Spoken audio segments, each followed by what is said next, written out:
You probably know by now that Susan Boyle, the singing sensation and runner-up on Britain's Got Talent, may have cracked under the pressure of being on the show and all the surrounding publicity.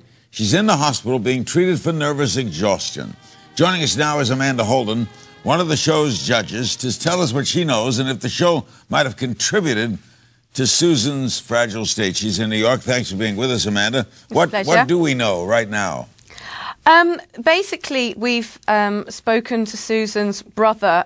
He, in fact, spoke on the CBS Early Morning Show this morning and British Breakfast Television to say that his sister was very keen to come home as soon as she possibly could, and that she was resting up in a clinic in London, and that she was very much looking forward to coming out and seeing what was available to her when she felt better. Is the show, Amanda, paying for the hospital bills and all? Are they taking care of her? I have no idea if they're paying the hospital bills. I would imagine that they are, to be absolutely honest. We're a very loyal show. We love Susan very much, and in fact, all the contestants that appear on our show are extraordinarily well looked after.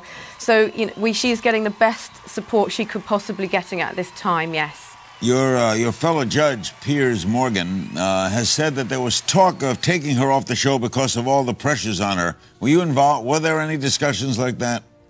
I wasn't involved in any discussions like that. I think Piers has a slightly closer relationship with her because, well, the only thing I'm worried about with Susan Boyle is that she seems to have a crush on Piers Morgan. That's the only thing that I'm worried about.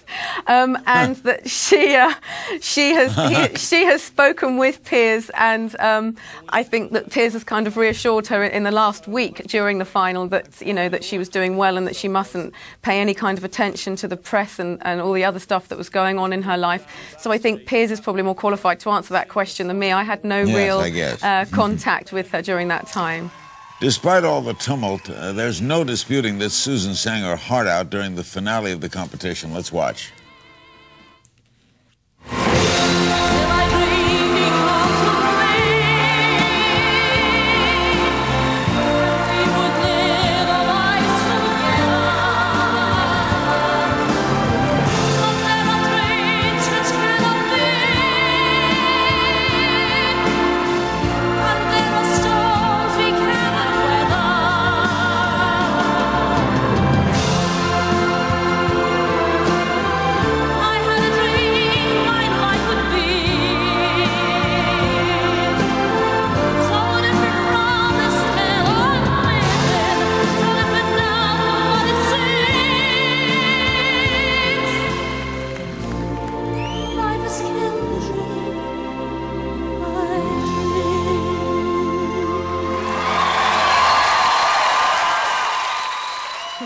I know the dance troupe is terrific and they'll be on with us later, but frankly, why didn't she win?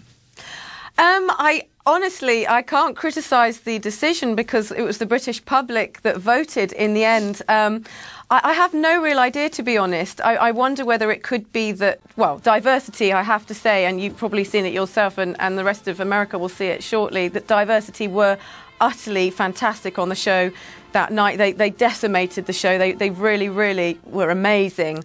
And I just wonder whether maybe younger people voted and were quicker on the texts than the kind of people that were voting for Susan. But as I keep saying, if Susan is a loser, then surely she is the biggest and best loser that we have in the world. And coming second is no bad thing. No, I know. She came in, though, with small-town amateur singer, learning disabilities due to suffering oxygen deprivation at birth. Some say the program exploited her and her vulnerabilities. You agree? I couldn't disagree more. She's a grown woman who applied to come on a talent show.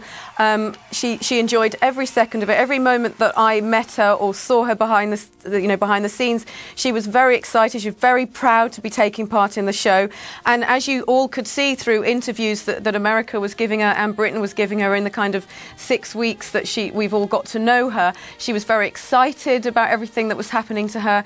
And to be honest, it was really just in the last week that I think the downturn in press in our country, I think maybe stressed her out a little bit, and I think she was just quite upset by all the exaggerated stories and the kind of falsehoods that were being written about her. And I think that, you know, everybody gets upset about bad press when you're in this business, and she's somebody that's gone from anonymity to absolute worldwide, you know, phenomenon. So how is she expected to handle that? Nobody can handle that with the best will in the world. I've been in the business 15 years and I'm still not media savvy. So... Well, no question she was the favorite to win this weekend. She didn't. Let's take a look at the dramatic announcement. The winner of Britain's Got Talent 2009 is...